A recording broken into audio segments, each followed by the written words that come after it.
और कोई स्कीम निकालनी पड़ती है, बेटी पढ़ाओ बेटी बचाओ। बेटी बचाओ का नारा क्यों लगाना पड़ता है, कभी आपने गौर किया? क्योंकि हर साल हमारे भारत देश में हजारों नहीं लाखों की तादाद में बेटियां अपनी मां के पेट में एबॉर्शन के जरिए मार दी जाती। डॉक्टरों के यहां लिखा हुआ देखा होगा आपने, हमारे यहाँ लिंग की जांच करना अपराध है। हमारे यहाँ यानी माँ के पेट में लड़का है कि लड़की, हमारे यहाँ जांच नहीं होती है, लिखा होता है, मगर टेबल के नीचे डॉक्टर लोग भी सेटिंग कर लेते हैं। अल्ट्रासाउंड होता है, पता चला लड़की पैदा होने वाली है। बीवी से कहता है नहीं, चार बेटियां मेरे पास ऑलरेडी मौजूद हैं, इनकी कैसे शादी करूंगा, इनके जहेज का इंतजाम कैसे करूंगा, मुझे नहीं चाहिए लड़की।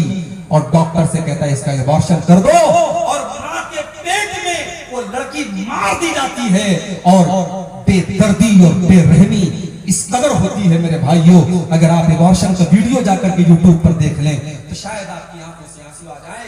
उस गरीब बच्ची को, उस मासूम बच्ची को, उसका क्या कसूर था मेरे भाई, उसको बोटी बोटी बनाकर और कीमा कीमा बनाकर उसको मां के पेट में मार दिया जाता है।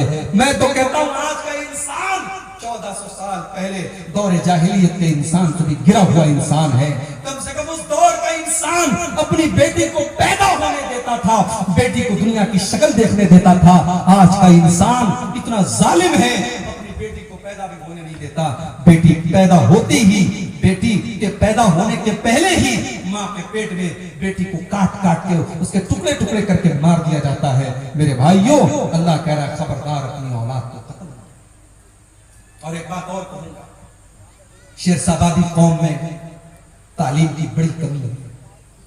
ठीक है, आपके यहाँ बहुत माशाअल्लाह डॉक्टर भी हुए, इंजीनियर भी हुए, आप ही की बिरादरी के एक आलिम मदीना मुनव्वरा में उन्होंने दर्स भी दिया, डॉक्टर अमानुल्लाह मदनी, ये सारी चीजें उपलब्धि है हमारे पास। मगर आज ओवरऑल अगर आप बात करें हमारी इस बिरादरी में आज तालीम की बड़ी कमी है। बेटा जहां कुछ करने के काबिल हुआ 14-15 साल का, बाप ने जल्दी से काम पे लगाया। बेटा पढ़ने में तेज था, उसके अंदर टैलेंट कूट कूट करके भरा था, वो डॉक्टर बन सकता था, वो इंजीनियर बन सकता था, वो वकील बन सकता था। मगर बाप ने ये सोचा नहीं, बेटा बड़ा हो गया, अब कमा के लाए, पहले हमें कुछ आसानी आ जाए। बाप ने बेटे की पढ़ाई छुड़ा दी और बेटे को अपने साथ काम पे लगा दिया। माफ करना मेरे भाइयों, औलाद को कत्ल करने का मतलब यही नहीं है कि उसके गले पे छुरी चला दी जाए। औलाद को कत्ल करने का मतलब ये भी है कि उसको पढ़ाई और एजुकेशन और शिक्षा के अधिकार से महरूम कर दिया जाए। अगर आपका बच्चा और आपकी बच्ची पढ़ाई में तेज है और पढ़ने में वो इंटरेस्ट रखता है और आप अपने फायदे के लिए उसकी पढ़ाई छुड़ा रहे हैं, तो ये भी औलाद को कत्ल करना है। और इस मामले में हमसे बहुत बेहतर हमारे गैर मुस्लिम भाई हैं। कलकत्ता में टैक्सी में बैठा था और टैक्सी का ड्राइवर गैर मुस्लिम था। मैंने उससे पूछताछ की, तुम्हारे कितने बच्चे हैं, बच्चियां हैं? उसने कहा मौलवी साहब मेरी 2 लड़कियां हैं, एक लड़का है। मैंने कहा क्या करते हैं वो? का लड़का अभी MBA कर रहा है, लड़कियां जो है डॉक्टरी पढ़ रही हैं। मैंने कहा तुम टैक्सी चलाते हो, किस तरीके से तुम मैनेज करते हो? कहा मौलवी साहब मैं टैक्सी चला रहा हूँ, मैं नहीं चाहता मेरा बेटा और मेरी बेटी जो है वो भी गरीब और मजदूर बन करके रहे। मैं पढ़ा रहा हूँ, मैं रूखी सूखी खा रहा हूँ और किराए के मकान पे रह रहा हूँ और कलकत्ता के अंदर मैं टैक्सी चला रहा हूँ, मगर अपने बच्चों को मैं हायर एजुकेशन दे रहा हूँ, मैं उनको आला तालीम दे रहा हूँ। ये सोच एक गैर मुस्लिम की है, ये सोच हमारी कब बनेगी? मेरे भाइयों, आज मुसलमान के इलाकों में चले जाओ, आपको बेहतरीन खाने पीने की दुकानें मिलेगी, बेहतरीन होटल मिलेगा। मुसलमानों के इलाके होटलों से पहचाने जाते हैं, अच्छे पकवान से पहचाने जाते हैं। मुसलमानों के इलाकों में गोश्त की दुकानें नजर आती हैं तो समझ में आ जाता है ये मुसलमानों का इलाका है। गैर मुस्लिमों के इलाके में चले जाओ, एक से एक स्कूल आपको मिल जाएंगे, एक से एक कॉलेज मिल जाएगा, एक से एक तालीमी इदारे मिल जाएंगे। हमारी कौम तालीम में बहुत पीछे है। मेरे भाइयों, अल्लाह कह रहा है अपनी औलाद को कत्ल मत करो। औलाद को तालीम से महरूम करना ये भी आज के दौर में कत्ल से कम नहीं है, इसलिए अपने बच्चों को पढ़ाओ। हमारे नबी के ऊपर कुरान की पहली जो वही नाजिल हुई थी, इक़रा बिस्मि रब्बिकल लज़ी खलक़, उसमें पढ़ने का हुक्म दिया गया था। मैं नहीं कहता जरूरी नहीं आप स्कूल में पढ़ाओ, मदरसे में पढ़ाओ, कहीं पर भी पढ़ाओ, लेकिन बच्चों और बच्चियों को पढ़ाओ, उनकी तालीम आप अपने फायदे के लिए करें। 6 चीजें हो गई। 7वीं चीज, वला तक़रबुज़ ज़िना, انہو کان فاحشۃ وساء سبیلا، اور اے میرے بندو تم زنا کے قریب بھی نہ جانا، تم زنا کے پاس بھی نہ جانا۔ ہائے ہائے، اللہ یہ بھی تو کہہ سکتا تھا زنا مت کرو، اللہ نے یہ نہیں کہا۔ اللہ نے کہا وَلَا تَقْرَبُوا الزِّنَا، زنا اتنی خطرناک چیز ہے اس کی بارڈر کے قریب بھی نہ جانا۔ نیپال کی بارڈر پر آپ چلے جاؤ، ابھی بارڈر شروع بھی نہیں ہوا ہے، ابھی آپ انڈیا کے اندر موجود ہیں، لیکن بھی ایسے کے خیمے لگے ہوئے ہیں، بارڈر کے جو سپاہی ان کے خیمے لگے ہوئے ہیں، بارڈر کی سرکشا کرنے والے سپاہیوں کی وہاں پہ ان کے خیمے لگے ہوئے ہیں، جو یہ بتا رہے ہیں کہ بارڈر قریب آ چکی ہے، اب یہاں سنبھل کر کے رہنا ہے، آپ بارڈر پر کوئی ہتھیار لے کر کے نہیں جا سکتے، کوئی انلیگل چیز، کوئی غیر قانونی چیز لے کر کے نہیں جا سکتے۔ میرے بھائیوں، اللہ کہہ رہا ہے وَلَا تَقْرَبُوا الزِّنَا، میرے بندو تم زنا کے قریب بھی نہ جانا۔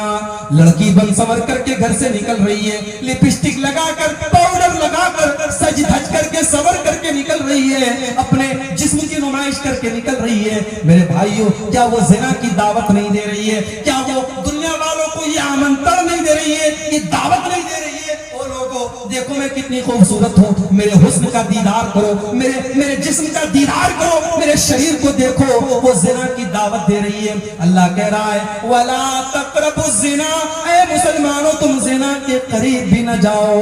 مسلمان لڑکی جب گھر سے نکلے تو اللہ کے نبی فرماتے ہیں وہ خوشبو لگا کر کے نہ نکلے، وہ خوشبو لگا کر کے بھی نہ نکلے۔ اگر مسجد میں جانا ہے، نماز پڑھنے جانا ہے، تو نماز پڑھنے کے لیے وہ خوشبو لگا کر کے نہیں جا سکتی۔ میری پیاری ماں بہنوں، آپ جلسے میں آ رہی ہیں، آپ تقریر سننے کے لیے جا رہی ہیں، رات رات بھر آپ تقریر سنیں گی، قرآن و حدیث کی باتیں سنیں گی۔ آپ جوان لڑکی، آپ کی 18-22 سال کی، 20 سال کی لڑکی، وہ سچ کر کے، سمر کر کے، وہ دنیا بھر کا میک اپ کر کے، وہ خوشبوؤں میں اپنے آپ کو بسا کر کے اپنے گھر سے نکل رہی ہے۔ یہ کہاں سے جائز ہو گیا؟ یہ بھی ناجائز ہے میرے بھائیوں، یہ بھی زنا کی دعوت دینا ہے۔ اور آج آپ کے سیمانچل کی بہت ساری لڑکیاں آج انسٹاگرام پر ان کے فالوور لاکھوں کی تعداد میں، لڑکی مسلمان ہے، کشن گنج کی رہنے والی ہے، پورنیہ کی رہنے والی ہے، ارڑیا کی رہنے والی ہے، مسلمان لڑکی ہے، وہ اپنے ریلز ڈالتی ہے، اپنی تصویریں ڈالتی ہے، اپنے ویڈیوز ڈالتی ہے، دنیا والے اس کے اوپر کمنٹ کرتے ہیں ماشاءاللہ ویری کیوٹ، ویری بیوٹیفل، اس کی تعریفیں ہو رہی ہیں۔ اے مسلمان لڑکی، کیا تو نے اپنے رب کا قرآن نہیں پڑھا؟ تیرے رب کا قرآن کہتا ہے وَلَا يُبْدِينَ زِينَتَهُنَّ، اے مسلمان عورت، تجھے اپنی زینت کو ظاہر نہیں کرنا ہے، تو سر سے پیر تک زینت ہے، تجھے اپنا چہرہ بھی دنیا والوں کے سامنے نہیں دکھانا ہے۔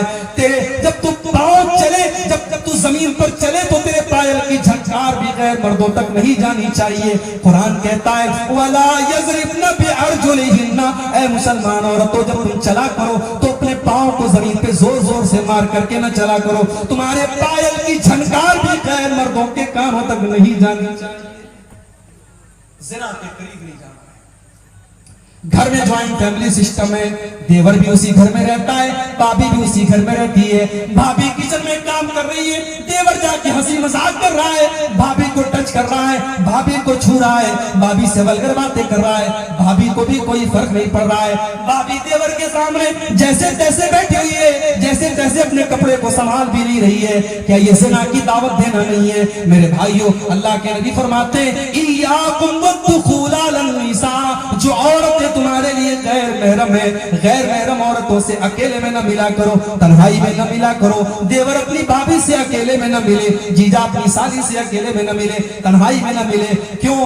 صحابہ نے پوچھا ہے اللہ کے نبی، کیا دیور اپنی بھابی سے بھی نہیں مل سکتا؟ کیا جیجا اپنی سالی سے بھی نہیں مل سکتا؟ آپ نے فرمایا الحم الموت، دیور اپنی بھابی کے لیے موت کے سامان ہے، جیجا اپنی سالی کے لیے موت کے سامان ہے۔ آج کتنے رشتوں میں آج جیجا سالی کے درمیان اویدھ سمبند چل رہے ہیں، کتنے گھروں میں بھابی اور دیور کے بیچ میں ناجائز تعلقات پنپ رہے ہیں۔ میرے بھائیوں، قرآن کہہ رہا ہے وَلَا تَقْرَبُوا الزِّنَا، تم زنا کے قریب بھی نہ جانا۔ یہ تو دیور تو غیر محرم ہے۔ لڑکی جوان ہو گئی، اپنے سگے بھائی کے سامنے بھی، اپنے باپ کے سامنے بھی अपने ससुर के सामने बहू को भी अपना दुपट्टा अपने सीने पर रखना है।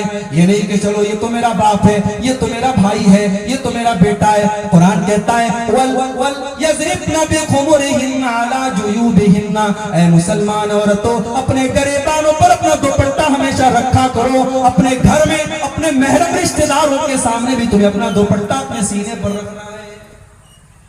लड़की कॉलेज जा रही है, ठीक है, कॉलेज में पढ़ाने वाला टीचर मर्द है, जेंट्स है, वहां उससे टीचर से बात करना है। लड़की दुकान पे सामान लेने गई, दुकानदार जेंट्स है, मर्द है, उससे बात करना है। किसी गैर महरम से बात करने की जरूरत पड़ गई, मोबाइल पर किसी कंपनी